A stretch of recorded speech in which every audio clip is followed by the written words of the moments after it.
नमस्ते प्यारे विद्यार्थियों, आप सबको स्टडी मैथ यूट्यूब चैनल में आप सबका हार्दिक स्वागत है और अभिनंदन। मैं लेकर आया हूं आपके लिए कक्षा 5 की गणित जो बहुत ही आसान तरीके से। तो अपन पिछले वीडियो के अंदर प्रश्नवाली 2 के बारे में चर्चा कर रहे थे। 2 के काफी प्रश्न पढ़ चुके हैं। चलिए आ जाइए, अपन प्रश्नवाली 2 जोड़ घटाव का आज 13वां प्रश्न पढ़ने जा रहे हैं। सबसे पहले तो अपन ये समझेंगे कि 13वें प्रश्न के अंदर क्या दिया हुआ है और अपन को क्या ज्ञात करना है। ये सबसे बड़ी बात होती है विद्यार्थियों के लिए, क्योंकि अक्सर कई विद्यार्थी ऐसे होते हैं जिनको अच्छी तरीके से प्रश्न समझ में नहीं आता है और जिसे वो प्रश्न कर ही नहीं पाते आते हुए कि उसको जोड़ बाकी गुणा भाग तो करना आता है, लेकिन उस प्रश्न के अंदर उनको समझ में नहीं आता है कि इस प्रश्न के अंदर जोड़ करना है या बाकी करना है या गुणा करना है, क्या करना है। तो आइए अपन ध्यान से सबसे पहले मेरी एक ही आपसे विनती है कि आप सबसे पहले प्रश्न को अच्छी तरीके से पढ़ो कि उस प्रश्न के अंदर क्या दिया हुआ है। कुछ ऐसे शब्द दिए हुए जिनको अपन को पता होता है कि इन शब्दों से क्या क्या किया जाता है। चलिए आइए अपन ध्यान से प्रश्न को समझते हैं, क्योंकि कक्षा बोर्ड का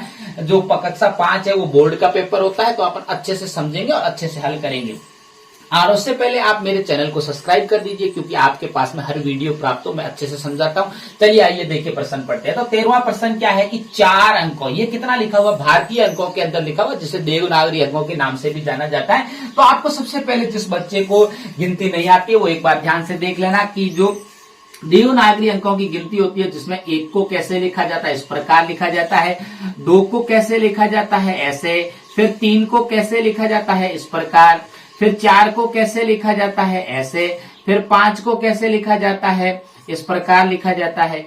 6 को कैसे लिखा जाता है, इस प्रकार। फिर 7 को कैसे लिखा जाता है, इस प्रकार जलेबी की तरह।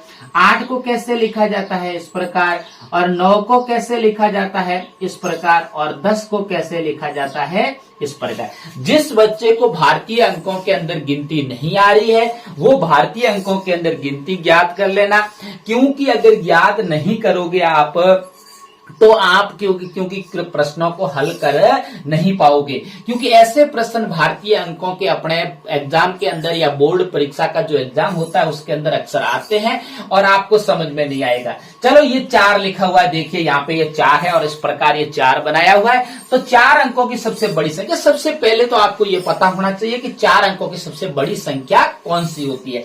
चलिए आइए हल की शुरुआत करते हैं। हल तो आपको सर्वप्रथम लिखना है कि 4 अंकों, क्या लिखना है, 4 अंकों की सबसे बड़ी संख्या, 4 अंकों की सबसे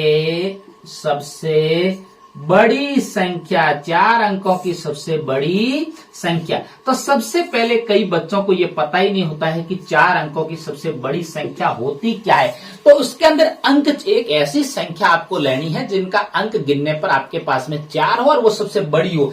तो वो सबसे बड़ी संख्या है 4 अंकों की कि 9,999। क्या है, 99।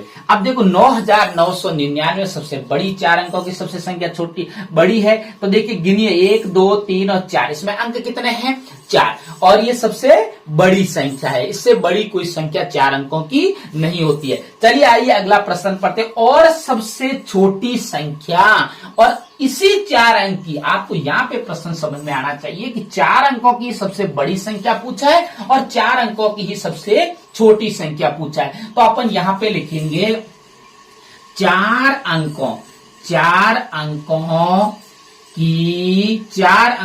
की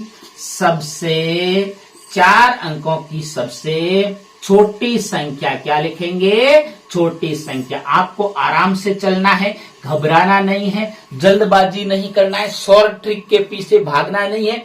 वही बच्चा सीखता है जो पूर्ण विस्तार से सीखना, क्योंकि अभी आप छोटे बच्चे हो। अगर अभी पूर्ण विस्तार से आप नहीं सीखोगे तो बड़े होके कब सीखोगे आप। तभी तो कहते हैं कि मेरे को गणित में कुछ नहीं आता।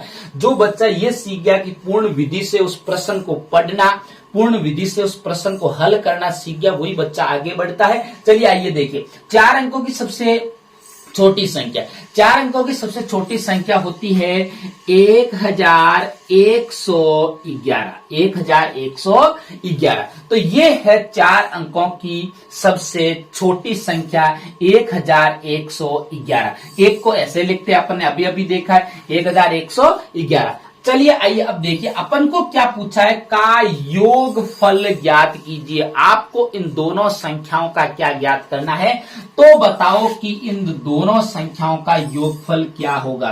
तो आपको लाइन लिखनी है, तो बताओ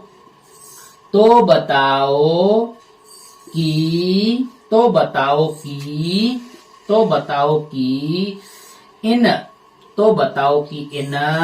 दोनों संख्याओं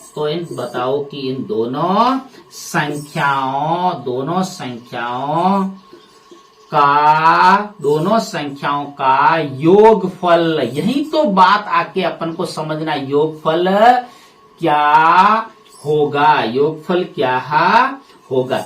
अब अपन को यहीं पे बात आती है कि इसका योगफल का मतलब क्या होता है। हमेशा आपको प्रश्न में कहीं पे भी योगफल की बात आती है तो अपन को जोड़ करनी है, उस प्रश्न के अंदर क्या करना है, जोड़ करना है। अब चलिए आइए देखिए, अपन 9,999 सबसे पहले लिखते हैं। तो 9,999 लिख दिया। अब उसके बाद में अपन सबसे छोटी संख्या लिखेंगे 4 अंकों की, 1,111। तो पीछे से शुरुआत कीजिए आप। हमेशा मैंने क्या कहा, जब भी आप जोड़ को क्रम से लिखते हो तो दूसरे वाली जो पंक्ति होती है उनको हमेशा पीछे से इकाई के अंक की तरफ से लिखना शुरू करो, जिससे आपकी गलती न हो। क्योंकि अभी आप छोटे बच्चे हो, आपको पता नहीं है क्रम का इतना, तो आप हमेशा पीछे से लिखना शुरू करो कि गलत कभी नहीं होगा। आपके आगे कोई खाली जगह रह जाए तो वहां पे 0 डाल देना, 0 डाल देना।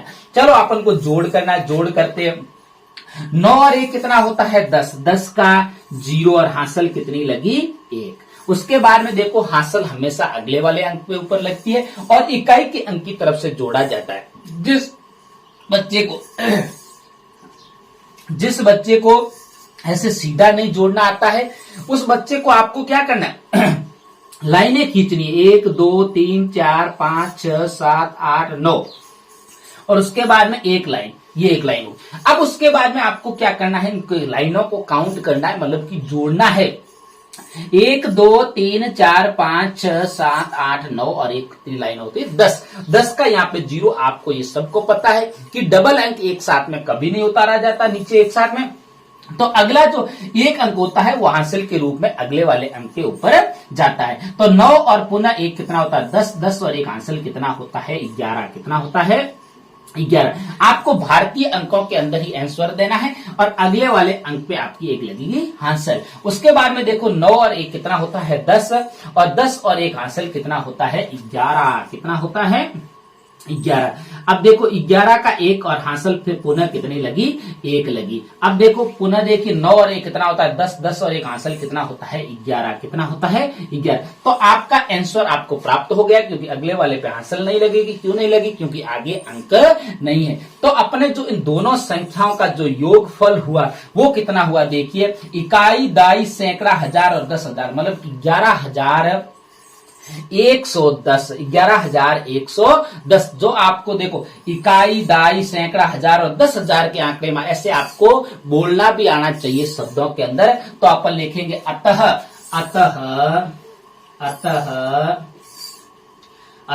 4 अंकों की सबसे बड़ी व सबसे छोटी, 4 अंकों की सबसे बड़ी व सबसे छोटी संख्याओं